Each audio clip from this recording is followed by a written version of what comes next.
दोस्तों, study with पटनिया में आपका बहुत बहुत स्वागत है। और ये मेरा मेंसुरेशन का क्षेत्र यानी क्षेत्रवृत्ति का दूसरा वीडियो। इसके पहले वीडियो में मैंने बताया था वर्ग और आयत के बारे में।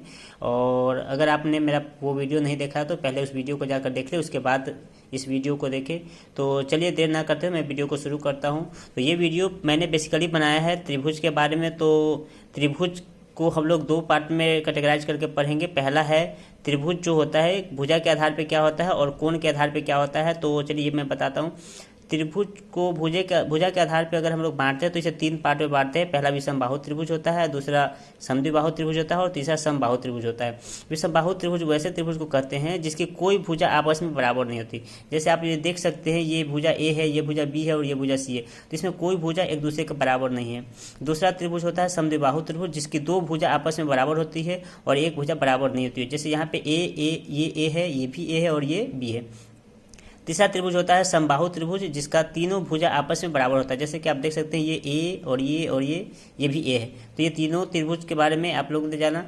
अब मैं आपको बताता हूँ कोण के आधार पर त्रिभुज तीन प्रकार के होते हैं। जैसे पहला हो गया समकोण त्रिभुज, जिसका एक कोण 90 डिग्री का हो। दूसरा होता है अधिक कोण त्रिभुज, जिसका कोण 90 डिग्री से अधिक हो। और तीसरा होता है न्यून कोण त्रिभुज, जिसका कोण 90 डिग्री से छोटा हो। तो इन तीनों त्रिभुज के आधार पे मैंने कुछ फॉर्मूला लिखा है जो बहुत ही इंपॉर्टेंट फॉर्मूला है। तो चलिए इसे समझते हैं। तो पहला है त्रिभुज का क्षेत्रफल। ये एकदम बेसिक चीज़ है। अगर किसी से भी ये पूछा जाए कि त्रिभुज का क्षेत्रफल क्या होता है तो वो बताता है 1/2 गुने आधार गुने ऊंचाई। तो इसी के फॉर्मूले बेस्ड पे मैं तीनों प्रकार के त्रिभुज का क्षेत्रफल आपको बताता हूँ। तो पहला हम लोग ये जो त्रिभुज का क्षेत्रफल लिखा है ये है विषमबाहु त्रिभुज का क्षेत्रफल। इसे ही हम लोग हीरो का फॉर्मूला कहते हैं। तो इसका फॉर्मूला होता है √S into S minus A, S minus B, S minus C, जहाँ पे एस को हम लोग अर्थ परिमिति कहते हैं। और इसका फॉर्मूला होता है 1/2 इंटू ए प्लस बी प्लस सी।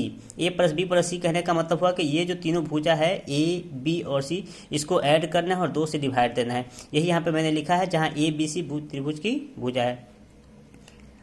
और अब नेक्स्ट है इस त्रिभुज का क्षेत्रफल हो गया। दूसरा हमारे पास आ गया समद्विबाहु त्रिभुज का क्षेत्रफल। इसका फॉर्मूला हो जाएगा, इसका भी फॉर्मूला हम लोग इसी बेस पे निकालेंगे। बेसिक फॉर्मूला मेरा होता है 1/2 इंटू आधार इंटू ऊंचाई। तो देखिए 1/2 लिख दिए। आधार हमारा यहाँ पे क्या है, यही त्रिभुज मैंने यहाँ बनाया। आधार यहाँ पे हमारा बी है तो बी लिख दिए। और इसका ऊंचाई हो गया हमारा, देखिए ऊंचाई यहाँ से हम निकालेंगे तो ये मेरा हो गया कर्ण। और ये वाला मेरा अगर बेस बी है तो इसे हम b/2 और इसे भी b/2 लिख सकते हैं। तो यहाँ से अगर हम लोग ये CD निकालते हैं, ये CD जब निकालते हैं तो ये हो जाता है कर्ण स्क्वायर माइनस b/2 का होल स्क्वायर। तो ये इसी को मैंने यहाँ पे ऊंचाई के रूप में यहाँ पे रखा है और इसे सॉल्व किया है। तो यहाँ देखिए b² 4 हो गया। फिर इसी को आगे लेके आया, इसका LCM ले लिया मैंने, 4a² माइनस b² हो गया। 4 का अगर रूट निकालेंगे तो 2 होगा, तो 2 बाहर आ गया। और इसी को मल्टीप्लाई कर देंगे तो 1/4 into B into √4² minus b²। तो ये समद्विबाहु त्रिभुज का क्षेत्रफल आ गया मेरा 1/4 into B into √4² minus b²। अब इससे हम कह सकते हैं कि ये वाला जो पार्ट मेरा आया है ये हमारा समद्विबाहु त्रिभुज का ऊंचाई है। तो इसलिए समद्विबाहु त्रिभुज का ऊंचाई का भी फॉर्मूला यहाँ से निकल गया, 1/2 इंटू 4² माइनस b²। अब हम लोग देखते हैं समबाहु त्रिभुज का क्षेत्रफल। समबाहु त्रिभुज का क्षेत्रफल होता है √3/4 इंटू भुजा स्क्वायर। दोस्तों एक क्वेश्चन ये भी आता है कि एक समबाहु त्रिभुज के अंदर एक अंतःवृत्त बना दिया जाता है और उसकी त्रिज्या पूछी जाती है। तो वही है समबाहु त्रिभुज के अंतःवृत्त की त्रिज्या, जहाँ ए समबाहु त्रिभुज की भुजा है। इसका फॉर्मूला होता है a/2√3, a/2√3।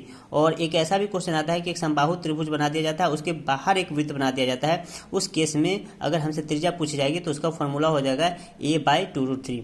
तो दोस्तों इस वीडियो में इतना ही। अगर ये वीडियो आपको अच्छा लगा हो तो वीडियो को लाइक कीजिए, चैनल को सब्सक्राइब कीजिए और अपने दोस्तों के साथ शेयर कीजिए। तब तक के लिए धन्यवाद।